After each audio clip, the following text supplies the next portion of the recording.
and hopefully here politicians in Washington, D.C. on both sides of the aisle will come to the correct conclusion, and that is that it's time to start over and do this the right way. Mr. President, I yield the floor.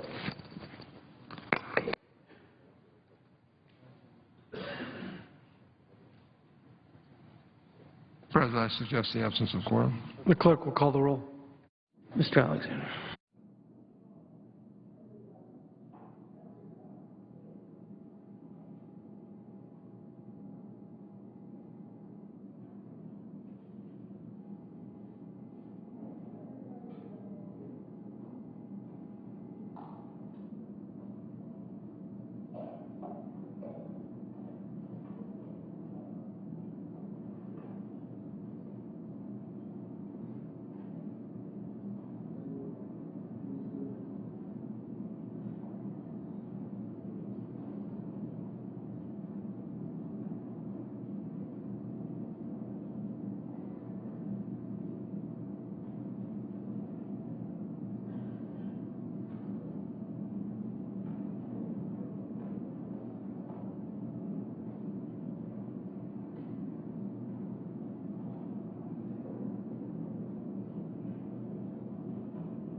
Quorum call in the Senate as the Senate getting the day started with remarks from both leaders. On the agenda for the day is work on a resolution disapproving raising the debt limit passed by Congress back on October 16th of this year.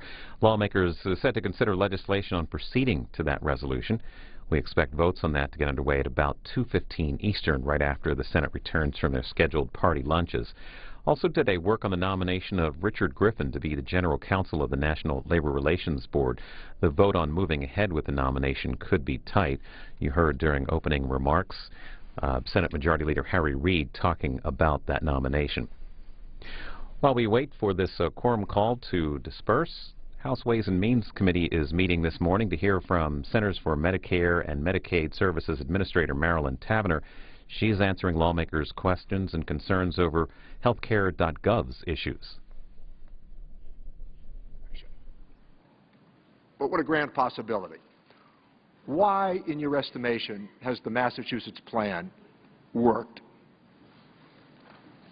I think if the Massachusetts plan over time has allowed individuals to not have to worry about pre-existing. It's required that they have insurance. It's required that they participate in group coverage, a group market.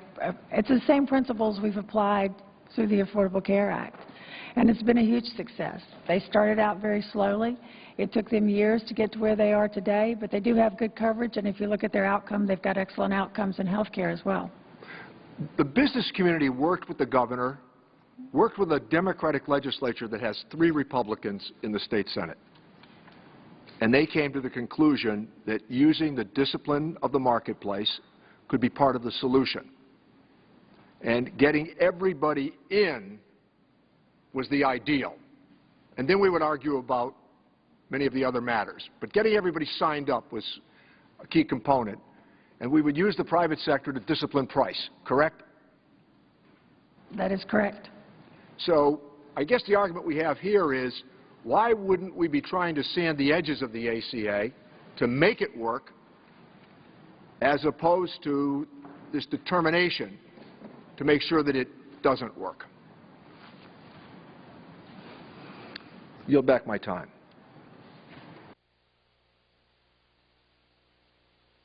Thank you.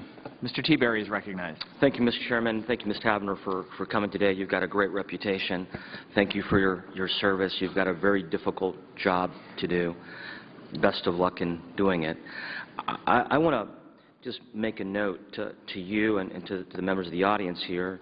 On September 30th, the Republican House passed a continuing resolution that funded government and delayed for 1 year the individual mandate and the implementation of this bill. That was on September 30th. That died in the Senate, delaying this for 1 year. The reasons why we believe that was the right policy, and I think history will show that it is what we've seen in the 28 days since, and that is the disastrous unveiling of this bill. You don't have to be a member of Congress and talk to constituents to understand the difficulty that the implementation has caused into people's daily lives. And as Mr. Brady said, the nervousness and the fear. You've been telling us that there are other options in addition to the website. The President actually has gone out and sold that pretty well. So if a constituent of mine goes and makes the phone call to try to find out some information, can she find out by calling the phone number if the doctor in her current network is covered? She cannot find out through the phone call. It's the doctor. And that's, I think, true. That was true in the market prior to the website. Can she find out if the plan costs more than her current plan?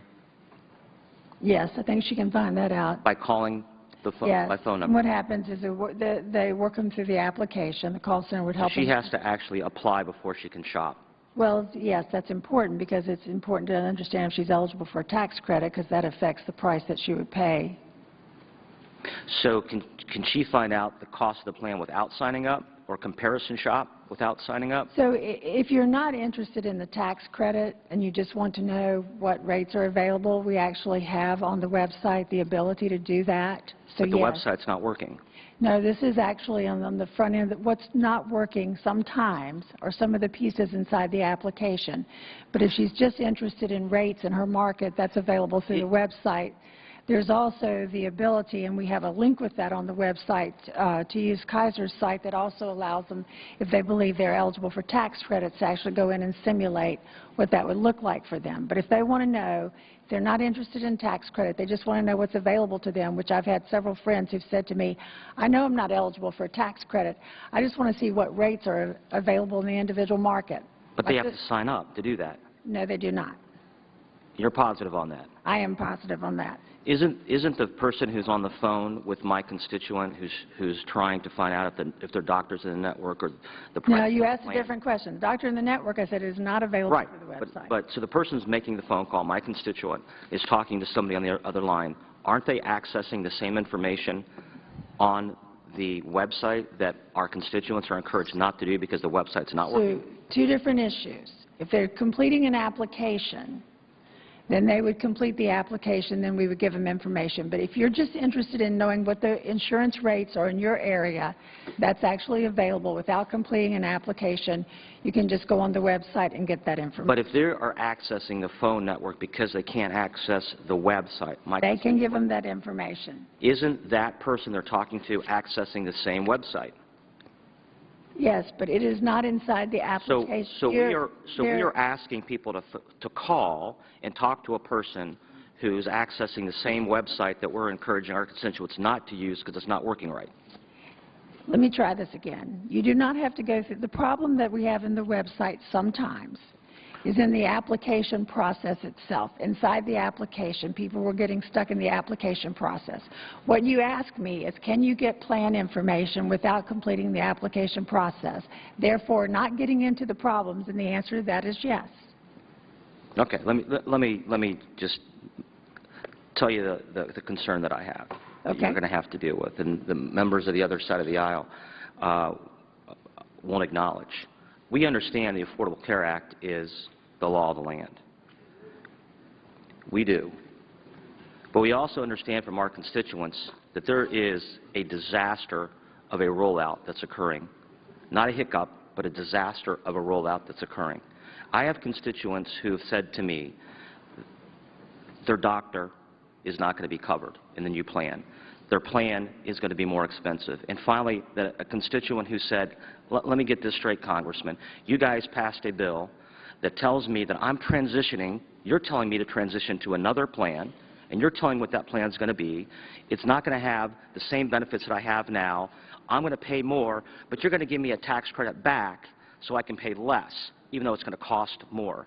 That's just crazy. And for us not to acknowledge that's crazy is just so disappointing and discouraging. Time to yield back. Mr. Doggett. Thank you, Mr. Chairman. While I am troubled by the determination of our Republican colleagues to destroy the rights of Americans to access affordable health care, I recognize that the promise of affordable health care can also be denied through management failure. I share some of the concerns that have been raised here this morning. And if there were even one Republican member of this committee who wanted to fix the shortcomings in the Act and to learn lessons from the rollout about how to improve access, we could have a constructive hearing that focused on those limitations and how to address them. At the top of the list for any Texan would surely be the million people that when we thought we were providing protection when we enacted this law who are getting absolutely nothing out of it.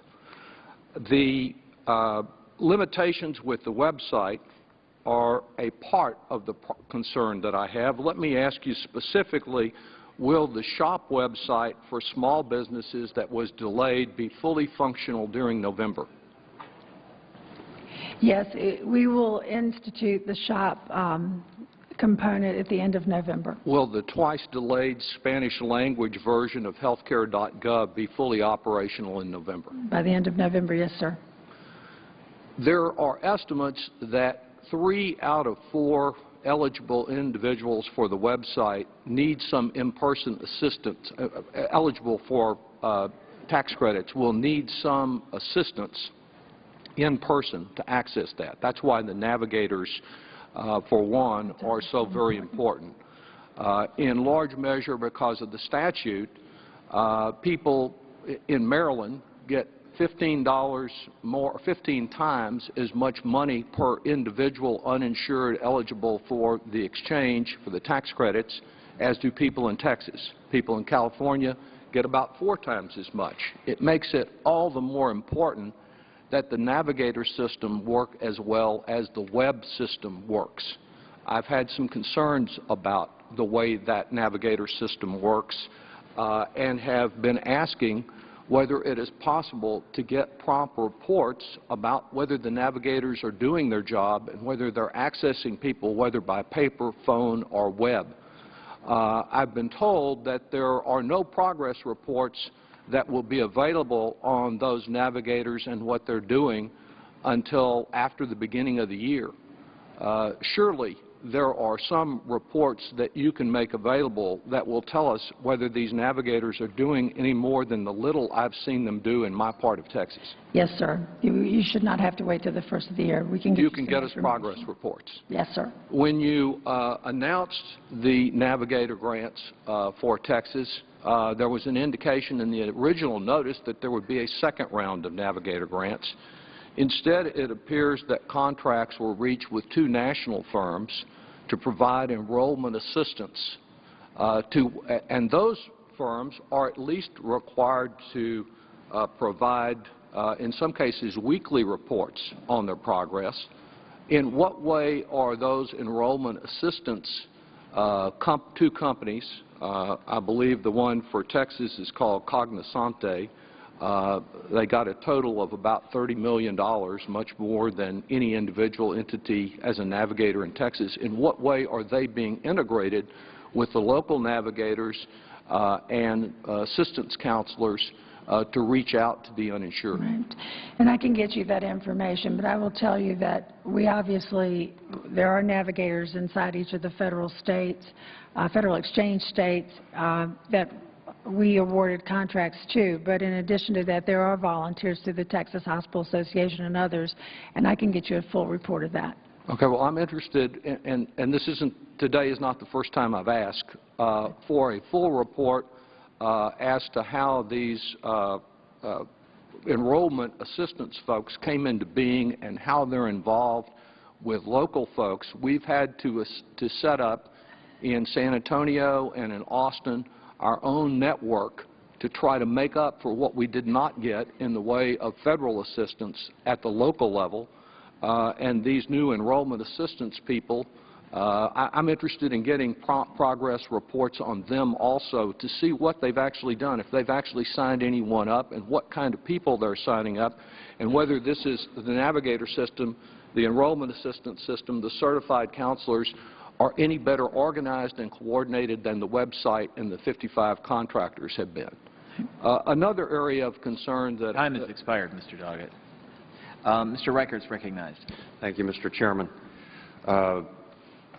This law started out on a troubling note right from the beginning.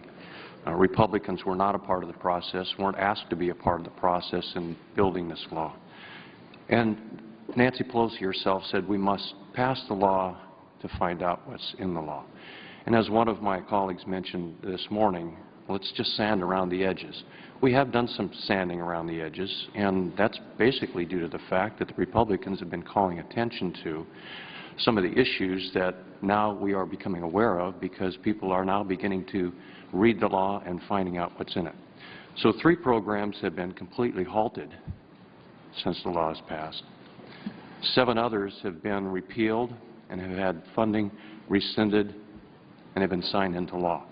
Now that takes Republicans and Democrats and the President of the United States to agree to all those things for those things to happen.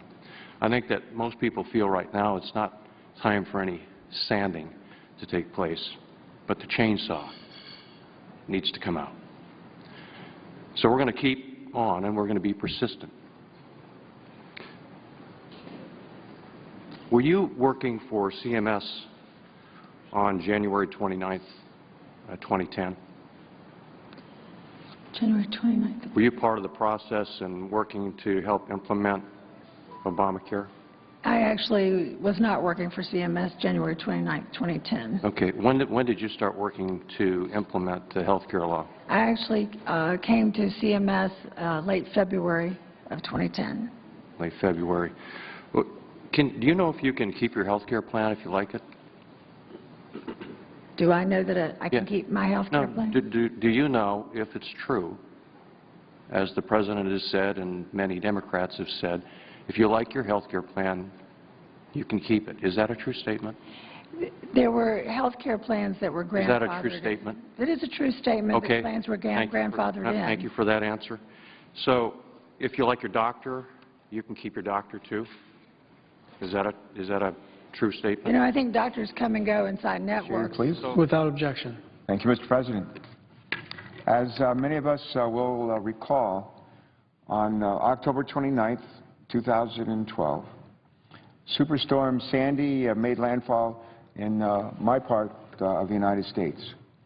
Its impact up and down the East Coast were devastating and heartbreaking.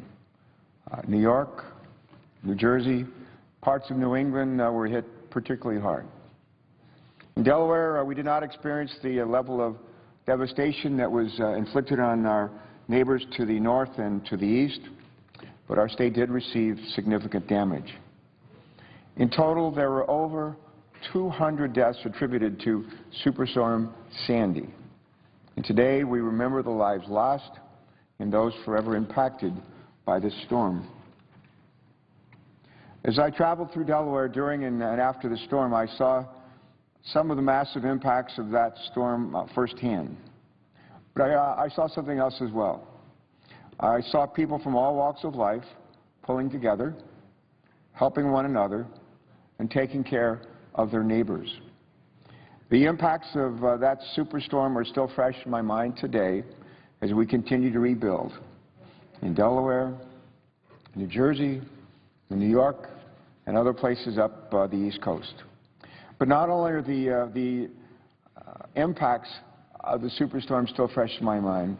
Something else is as well, and that is this: the extraordinary efforts of ordinary people who left the comfort of their own homes in Delaware, in Maryland, in Pennsylvania, New Jersey, New York, Connecticut, and other states as well.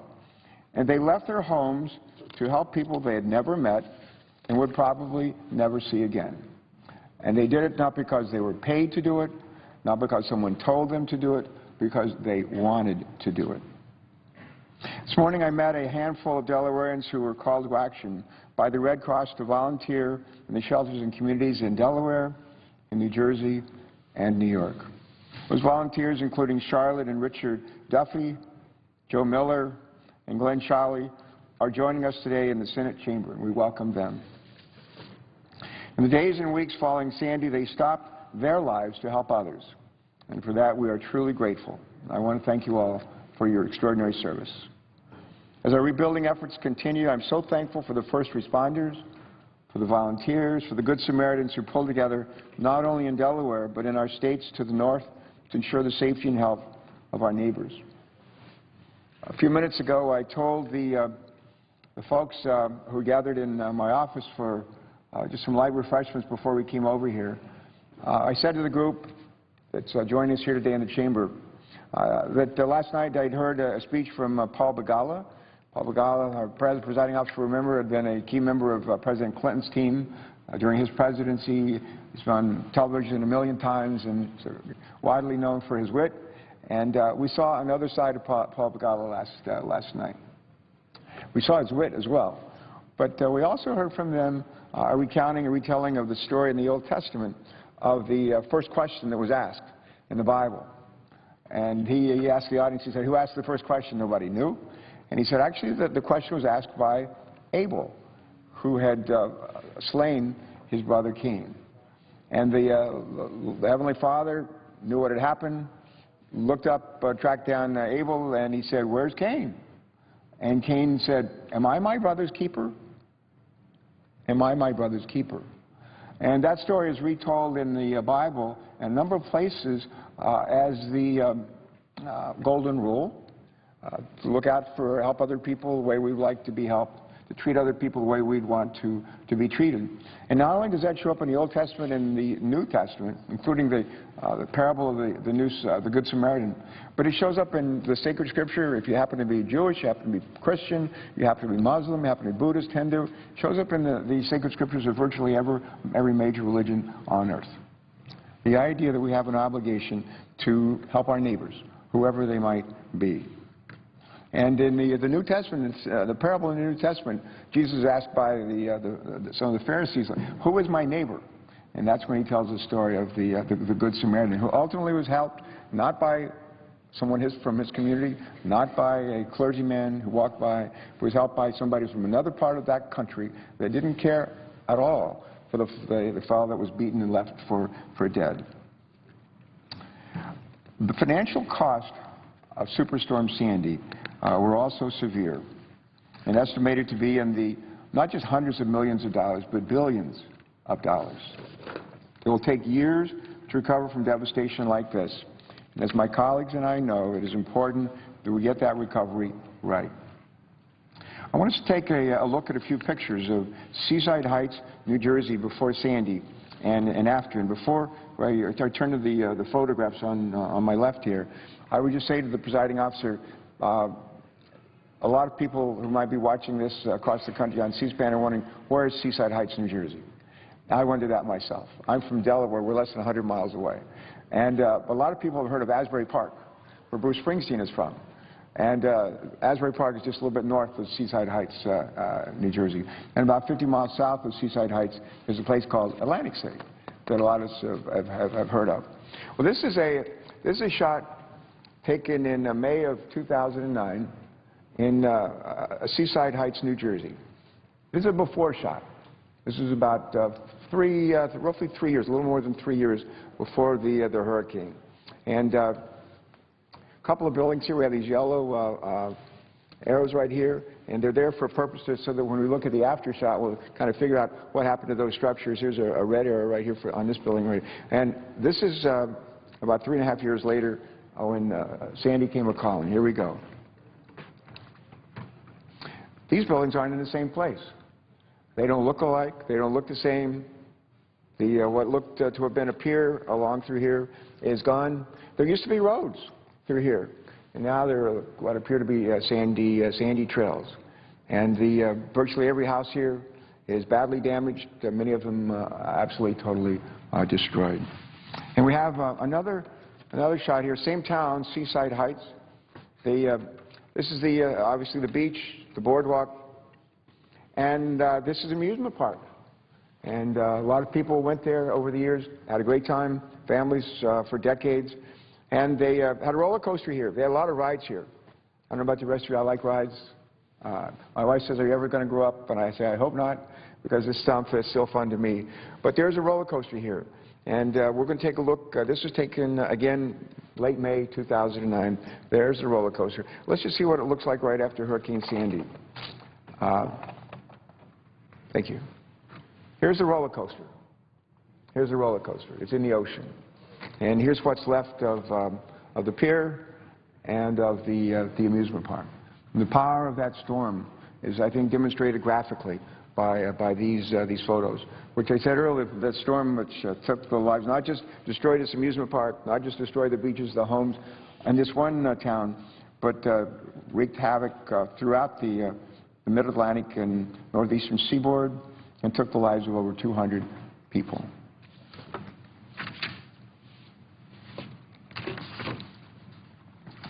In the aftermath of Hurricane Katrina, we saw many problems during the recovery phase that held communities back and created great suffering.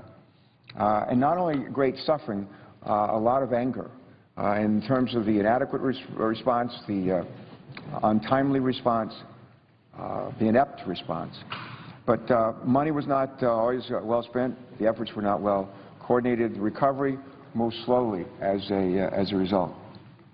Thanks in part to the post-Katrina Emergency Management and Reform Act of 2006, which was shepherded through our committee, Homeland Security and Government Affairs Committee, through Congress by Senators Susan Collins and Joe Lieberman, many of the problems that we saw during Katrina's recovery efforts have been fixed, and we've seen a great deal of improvement in our emergency response efforts as a result. I'd like to say I have a friend of mine who you ask him, you say, how are you doing? And he always says, well, compared to what? Well, when you say, how are we doing with respect to the recovery after Superstorm Sandy, well, compared to what? Compared to Katrina, we're doing great. Can we do better? You bet we can. But we've learned a lot, and 7 years later, you can tell we have learned not all of our lessons, but certainly a number of them. But that act that was passed about a year ago required FEMA to bolster over a year, about half dozen years ago.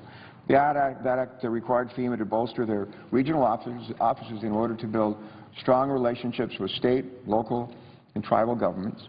As an old governor, recovering lieutenant governor presiding up here, we know that federal government can't do everything, and particularly in responding to emergencies, that's that relationship with the state, with the local folks, in some cases with tribal units, with the emergency responders, the National Guard, all the above is critical. But those strong relationships have not only improved the ability of the federal government to respond to disasters, they've also enhanced FEMA's capability to support state, local, and tribal governments as they rebuild. That law also required FEMA to coordinate with other federal departments to write a national disaster recovery strategy. This eventually led to the National Disaster Recovery Framework, which has helped organize and coordinate recovery efforts to Hurricane Sandy. A key question we need to ask, though, after a storm like this is whether it was an aberration or a harbinger of things to come. I'd like to think it was an aberration. There's a good chance it was not. Just a few short years ago, hurricanes hitting areas along the northeastern half of the East Coast were relatively uncommon. Hurricane Sandy is actually the third major hurricane to threaten or strike the northeastern coast of our country in the last 3 years. Unfortunately, we're almost through this hurricane season, knock on wood, without a major storm hitting our coast. Unfortunately, the Northeast, Mid-Atlantic, and other vulnerable areas are expected to see more frequent and larger storms like Sandy in the future. Earlier this year, the Government Accountability Office, affectionately known as GAO, added a new area to its recently updated high-risk list, the impact of climate change on the federal government and on our country. GAO explained that, among other things, climate change, this is a quote, could threaten coastal areas with rising sea levels, alter agricultural productivity, and increase the intensity and frequency of severe weather events, close quote. GAO also argued that the federal government is not prepared to deal with the impacts of climate change. I might add state governments as well, and local governments, but not prepared to deal with the impacts of climate change, and recommended that we take a strategic look at them and start to prepare accordingly. Mr. President, the costs associated with responding to and recovering from a hurricane like Sandy, both the human and financial costs, are so severe that we simply cannot afford to face this devastation over and over and over again. I think it might have been Einstein who defined the what is the definition of insanity, is doing the same thing over and over and over again and expecting a different result. We can't do the same thing over and over and again. It's a different world in which we live, and we have to respond to those changes. Well, fortunately, we've seen some states take promising steps toward addressing some of the issues that GAO has identified. In particular, the states of New York and New Jersey have begun to plan to mitigate against future disasters. We know all too well that an ounce of prevention is worth a pound of cure. In fact, a few years ago, the National Institute of Building Sciences issued a report that concluded that for every dollar that we spend on various mitigation measures, we can save $4 in response and recovery costs. For a $1 investment, we end up saving $4. Through mitigation, then, we can get better results, save money, and most importantly, we can save lives. We must ensure that sound and effective mitigation policies are thoroughly incorporated into this recovery effort. This is especially important as climate change drives the sea level to rise and increases the severity and frequency of coastal storms. By working together, we can rebuild and become stronger by better protecting ourselves from future storms. But in doing so, we can't ignore what I believe and what many experts believe that may be the underlying cause of storms like Hurricane Sandy. It's not enough to just address the symptom, and that is the storm, the wind, the sea level rise, the surge. We need to address the underlying cause or causes. And as we recover from Sandy and put into place the protections, we need to reduce the impact of the next big one. We'd be making a mistake if we didn't think about what we need to do to address not just the symptoms of climate change, but the underlying cause and causes itself. Mr. President, we've been joined on the floor by my colleague, Senator Menendez from New Jersey, and Senator, my colleague, I think I should say this through the presiding officer, but we have some folks that are here today from Delaware who ended up, as I said earlier, in New Jersey, and I think in New York. Our state was hit nothing like your state, but our folks, sort of in the spirit of the Good Samaritan, with the encouragement and actually the organizational skills of the Red Cross, came to your state, across that Delaware River, and in order to lend a hand to people they didn't know, had never met, would probably never see again. And someday the tables will be turned. Someday it'll be our state. Someday it'll be Delmarva that's reeling from the impact of a storm like that. And we know that when that happens, you'll be there for us as well. And with that, Mr. President, I'm pleased to yield the floor to my friend from New Jersey. Thanks so much.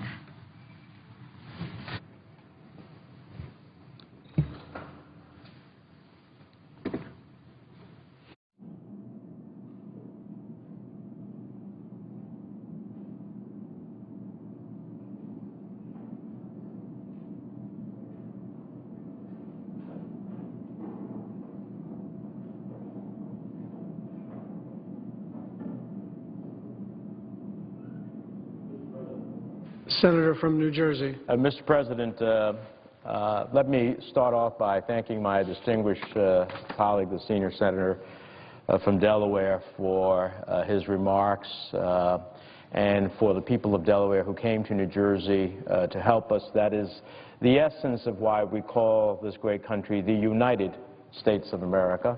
And in moments of challenge and adversity, we come together, and we appreciate the Delawareans who came to help us. And, of course, we hope that we never have to repay the kindness, but if perchance it comes, we will be there. Thank you, Senator Carper. Mr. President, I come to the floor on this anniversary of Superstorm Sandy a year ago. We all remember what has now become an iconic photo. It's hard to believe that it has been 1 year since Sandy, but it has, and for a year under difficult and trying circumstances, New Jerseyans have pulled together, worked together, and helped each other to recover. I rise today in praise of their tenacity, their resilience, their spirit of community, and remembering all of the hard work of the many first responders, federal, state, and local officials and community leaders and volunteers who helped in those recovery efforts. Yesterday, I was with Secretary Donovan in New Jersey to announce another $1.4 billion in community development grant disaster relief funding. This is $1.4 billion in flexible use funding that comes in addition to the $1.8 billion we've already received from the hard-fought $60 million disaster relief package we passed a year ago. We secured that funding after a long debate over whether or not we as a nation and a Congress were prepared to provide disaster relief to the people of my state and others that suffered devastating losses. And standing with me in that effort were many in this chamber, and one who is no longer with us, our late colleague and friend, Senator Frank Lautenberg. He and I worked against many who did not want to provide New Jersey the disaster relief we needed. We were in the midst of a debt ceiling debate, a fiscal cliff at the end of a congressional session, and even after Sandy relief had passed the Senate with bipartisan support, the House Republican leadership chose not to immediately bring the relief package to a vote, unnecessarily delaying our recovery from Sandy by 6 weeks. There were those in the Congress who believed that even in times of disaster and crisis, we're on our own. I don't believe that, Mr. President. I believe, as I just said to my distinguished colleague, we're all in this together. And in times of crisis, we come together as a community. That's why when the state of New Jersey submitted its application last March to use $1.8 billion in federal Sandy relief to help thousands of homeowners and small businesses rebuild, the Obama administration, through HUD Secretary Donovan, approved the application the following month. We've come a long way since October 29th, when Sandy made landfall in southern New Jersey.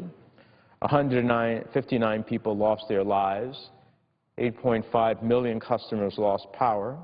More than 650,000 homes were damaged.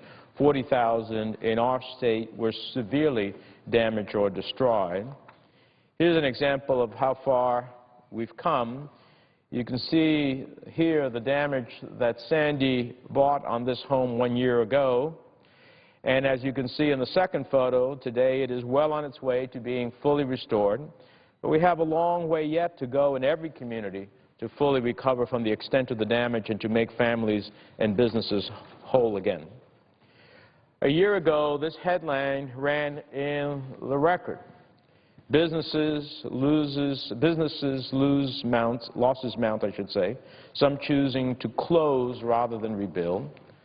Hundreds of thousands of businesses were forced to close, causing an estimated $65 billion in economic loss, and resulted in emergency declarations for disasters in 13 states up and down the East Coast. In a matter of minutes, people had lost lives. They lost their homes, their property, their livelihoods, but they stood strong and began to rebuild.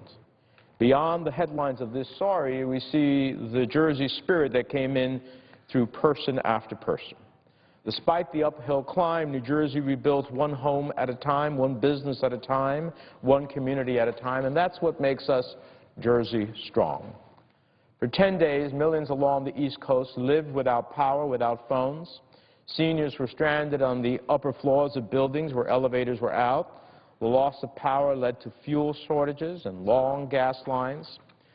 You can see in this photograph of the PATH train terminal that brings literally thousands of people interchange between New York and New Jersey and Hoboken, the extent of damage to our transportation infrastructure.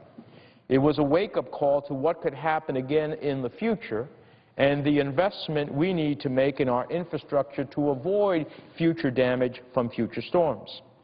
The Sandy recovery package we passed last year included $13 billion in critical funding I sought to help restore our transit and highway systems from what they look like, as you can see in this photograph.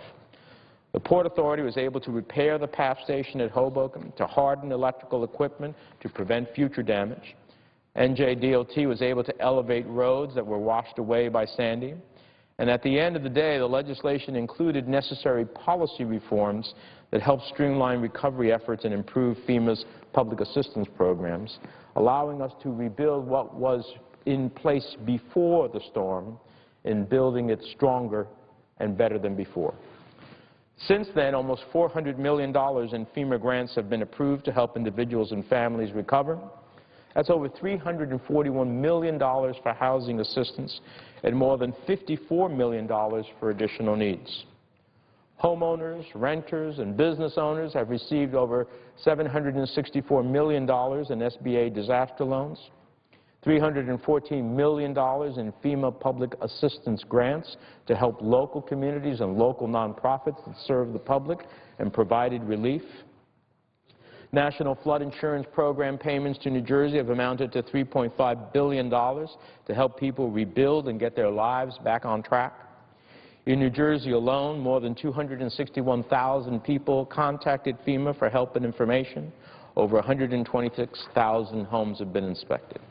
And while these numbers show the progress we've made, the reality is that still, for thousands of people in New Jersey, recovery is an around-the-clock 24/7 effort.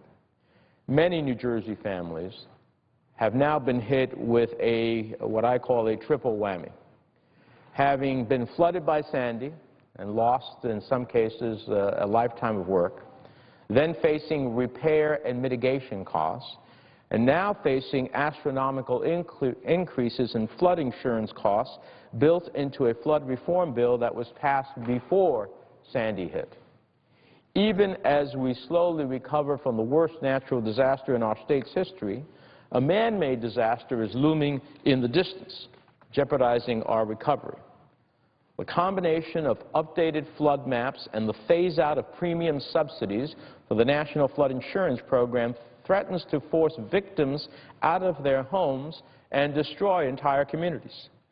Many homeowners will be forced to pay premiums that are several times higher than the current rate they pay. Those who cannot afford the higher premiums will be forced to either sell or be priced out of their home, probably at a fire sale. This, in turn, will drive property values and local revenues down at the worst possible time. Now, I've heard from countless New Jerseyans, many who have come to me in tears, who are facing this predicament. These are hardworking, middle-class families who played by the rules, purchased flood insurance, and are now being priced out of their home. In order to stop this man-made disaster from doing even more damage, I'll be leaving the floor in a few minutes and going to introduce bipartisan legislation to take a time out and assess the impact these premium hikes will have on homeowners and the flood insurance program as a whole. The Homeowners Flood Insurance Affordability Act, which we'll be announcing in a few minutes, would delay flood insurance premium increases imposed in the Bigot water legislation for most primary residents until FEMA completes an affordability study that I had authored under the legislation and proposes a regulatory framework to address the issues found in the study. This will give current homeowners some breathing room before their flood insurance premiums go up. For prospective home buyers, the certainty that they will not see their rate dramatically increase simply because they purchase a home is critically important to maintaining property values. So at the end of the day, we look back at the year since the storm struck and remember those who lost their lives and those who came together to help their neighbors rebuild.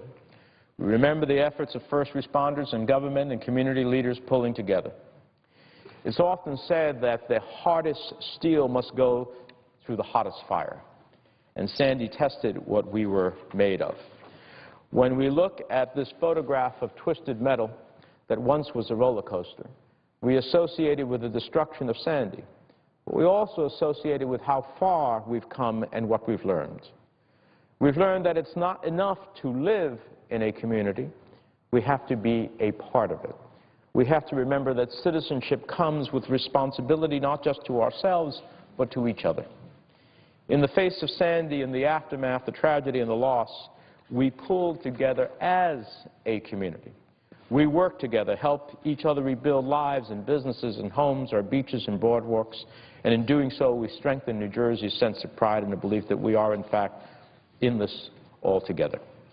It is that spirit, that unity, that has made New Jersey stronger and better than before. Let me conclude, Mr. President, by saying that recovery from any disaster depends on our continuing cooperation within our communities at every level of government. The business of government is people, their lives, their hopes, their dreams of a better life for themselves and their families. In New Jersey, we prove that at every level of government, with various agencies working together, we all came together. There can be no tolerance of partisan division when it comes to the future of my state or any state's efforts to help families rebuild from a disaster like Sandy. The storm was extraordinary, but what makes me extraordinarily proud is that New Jerseyans rose to the challenge as they always do. There is much work left to do. We've learned that recovery from a disaster is not a one-size-fits-all endeavor. Full recovery from Sandy will take more than a village. But at the end of the day, the biggest reason New Jersey has made the progress it has, and why our state will come back better and stronger than before, is because of the people who live there. It hasn't been easy, but I can never have been more proud to represent the people of New Jersey than I have during this last year since Sandy struck.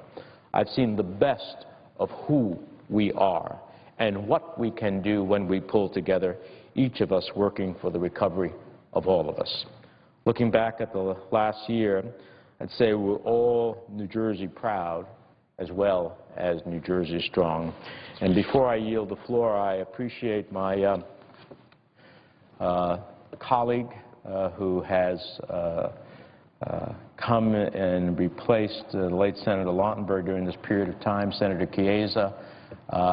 He has been a great partner during the implementation of Sandy recovery as well on a whole host of other issues. We have stood side by side with each other during this period of time on behalf of the people of New Jersey.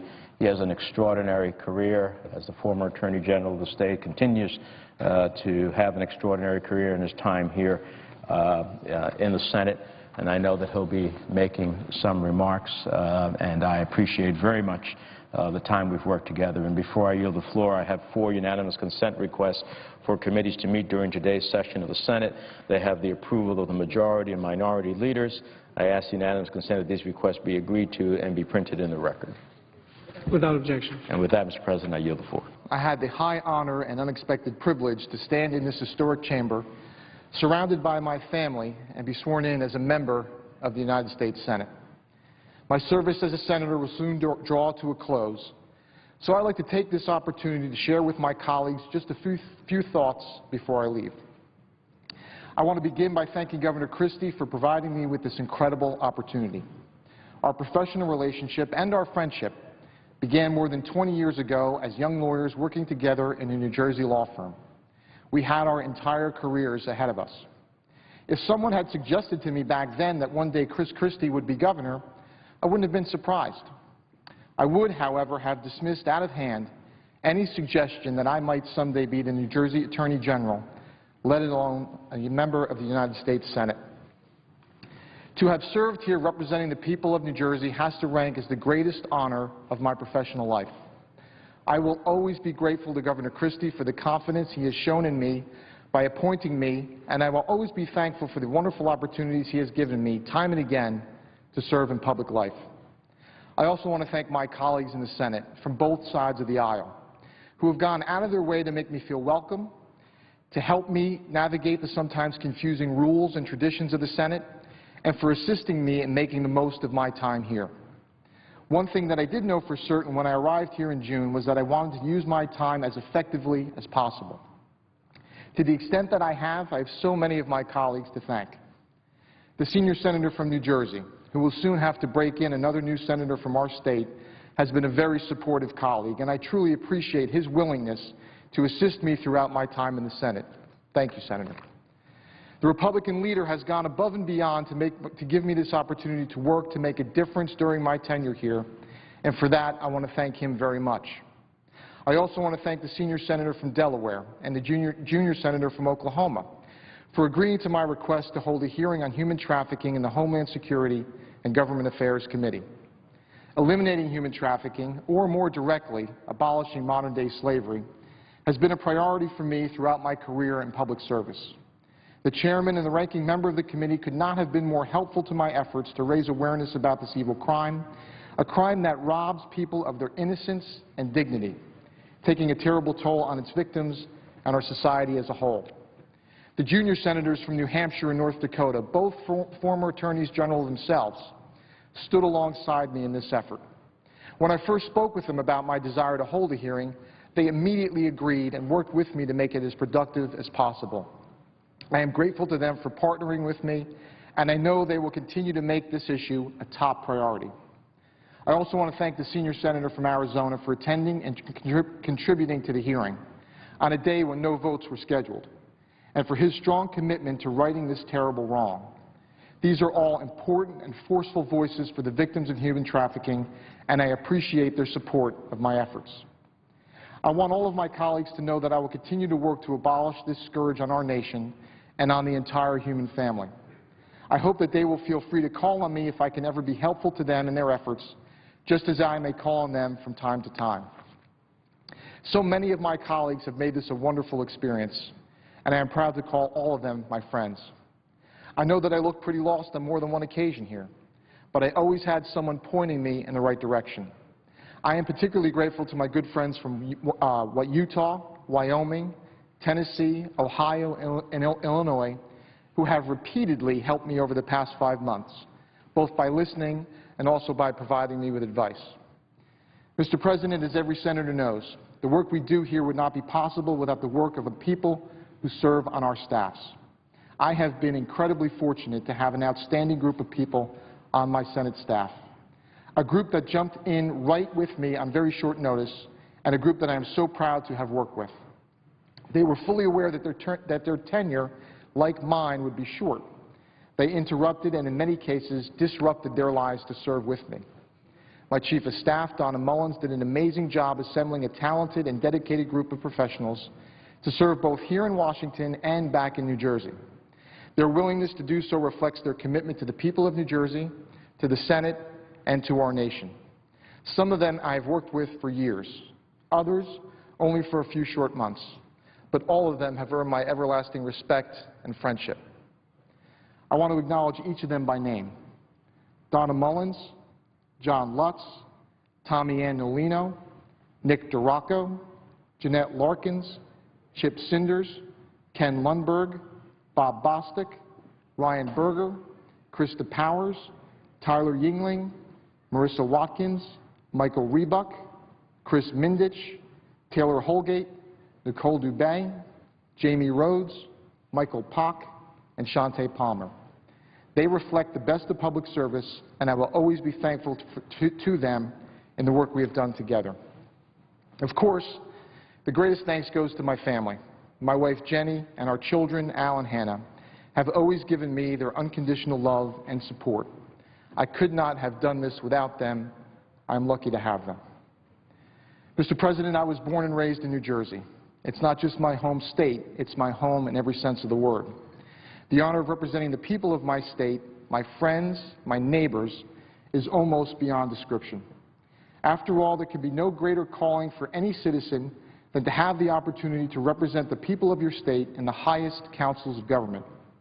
So although the past 5 months have passed very quickly, my deep sense of gratitude for the opportunity to serve will stay with me for the rest of my life. Mr. President, my experience as a member of this body has confirmed what I already thought was true. Every member of the Senate is a dedicated public servant. Every senator is deeply committed to the work they do. Every senator is here because he or she wants to contribute to the centuries-old work of forming a more perfect union. We do not always agree on how this is best accomplished, but vigorous, respectful debate is critical in a government like ours. There is so much talent here, so much commitment, and so much love of country. I would urge my colleagues to advance their efforts to find common ground in pursuit of their common purpose, to continue to advance the success of the country we love and secure the blessings of liberty for the people we serve. Mr. President, soon there will be a new senator-elect from New Jersey who will stand where I stood just a few months ago to be sworn in. When he takes his place in this body, he will be joining a long list of dedicated public servants who have served New Jersey stretching back to the very first Congress. I would urge him to continue to work as hard for the people of our state as he did while serving as the mayor of New Jersey's largest city. And I know that he will always put the people of New Jersey first. New Jersey's new senator will have a very long list of priorities waiting for him when he arrives in Washington, all of them important. There is one area, though, that will require his immediate and ongoing focus. That is New Jersey's continued effort to recover and rebuild from the devastation of Superstorm Sandy, which struck my state a year ago today. Working together, New Jerseyans have made incredible progress in coming back from what the storm delivered, but our work continues. For those who have suffered so much loss, a year seems like an eternity. They must know that until all of the damage done by the storm is undone, and until all of the work needed to protect our state and its people, their property, from future storms like this is completed, we will not rest. So as I prepare to make the transition back to private life, I do so with a deep sense of gratitude to all those who have made my service in the Senate possible, and an even deeper sense of humility for having been given this opportunity. This has been for me a remarkable 5 months. I know that I will in the years ahead look back on this time with gratitude and appreciation for the privilege of having served the people of New Jersey in the Senate of the United States of America. Thank you, Mr. President. I yield back.